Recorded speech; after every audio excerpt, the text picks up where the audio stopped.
How to calculate takt time and cycle time, and I will say in construction. This is not mainly for manufacturing, this is mainly for construction. And here's the deal, you hear the terms takt time and you hear cycle time. What are these and why are they important? And I'm going to explain that right now. And I didn't know these terms until about 3 years ago, and they were game-changing for me because I realized that the takt time helps us to understand the overall throughput time and the rhythm at which we are working.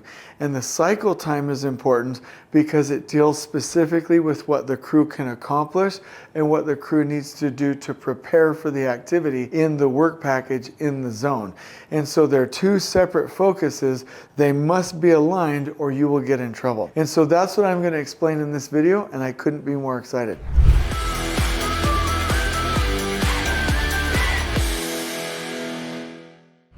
Okay, so let's go ahead and jam out. We know that takt time in manufacturing is the available time divided by the demand. So I give the example, and it's rather silly, but let's say you had 20 working days to do something and you have 4 things to do, then the takt time would be 5, 5, 5, and 5. So it's the available time divided by the demand. Okay, in construction it's a little bit different, and I'm just going to go ahead and kick this off for us here.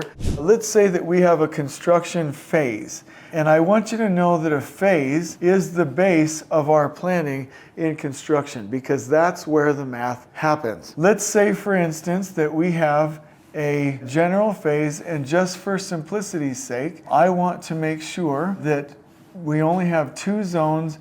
You know, zone number 1, I'll actually label these. Zone number 2, takt time 1, takt time 2, takt time 3, okay? And let's say it's a 5-day takt time to start. Well, I've already showed you in other videos, and I'll do it one more time, that the formula for construction is takt wagons plus takt zones minus 1 multiplied by the takt time equals the duration, or for the phase, you could say your phase throughput time for the amount of work that you have, obviously, because throughput is how much work that you can produce according to a certain quantity in a certain amount of time. I want to know this duration, so let's go ahead and plug in the formula. I've got 1, 2 takt wagons, basically how much work you can fit into the takt time per that zone size. So we have 2 takt wagons plus 2 takt zones minus 1 multiplied by 5 will equal the duration. So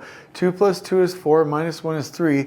3 times 5 is 15. And you can clearly see on the image here, because this is a cool video, if you like it, please comment if you have questions, that if this was 5 days, this was 5 days, this was 5 days, this would be 5, 10, 15. Guess what? That's the number. Okay, the genius of takt planning is you could say take the same phase and this same amount of work, the same crew composition, the same everything, and say, hey, J Money, I don't want 2 zones, I want 4 zones. And that is going to mean that your zone sizes are smaller.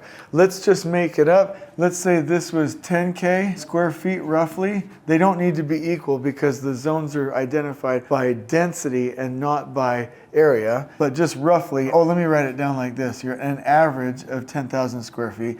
You cut those in half, your average would be 5,000 square feet here, okay? Got it? I'm sure you're good. Okay, when you do that, you'll see I'll just take this box down here, and this will be half of the size, okay? And then half the size again, half the size again, half the size again. And if I want to do the second one, it will look the exact same way.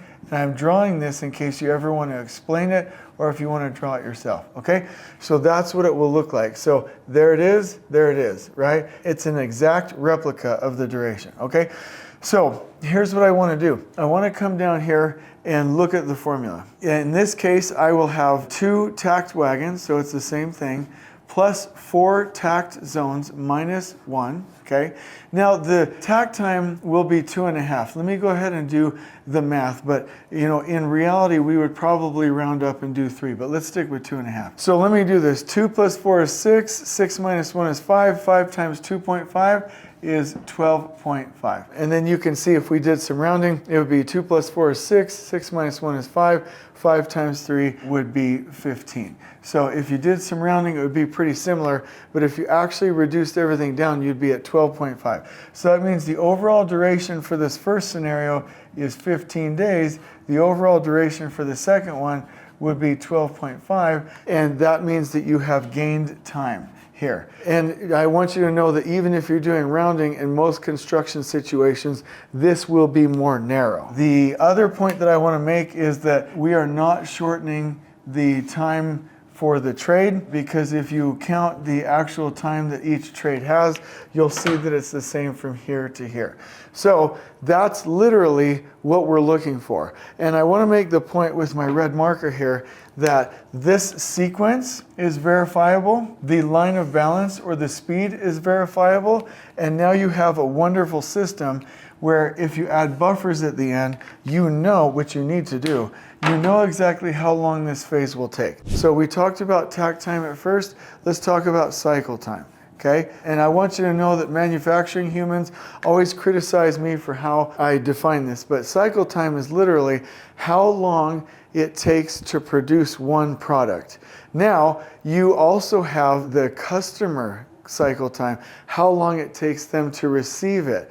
You have different definitions, but the bottom line here for construction is that the cycle time, and I'm going to blow your mind here just a little bit, how long it takes the crew to complete the work for one work package in one zone, this has to fit in, oh my gosh, this is such a good video, has to fit in the takt time. Let me draw a couple of these. If your takt time is this, but your cycle time does not fit in, you're overburdening crews.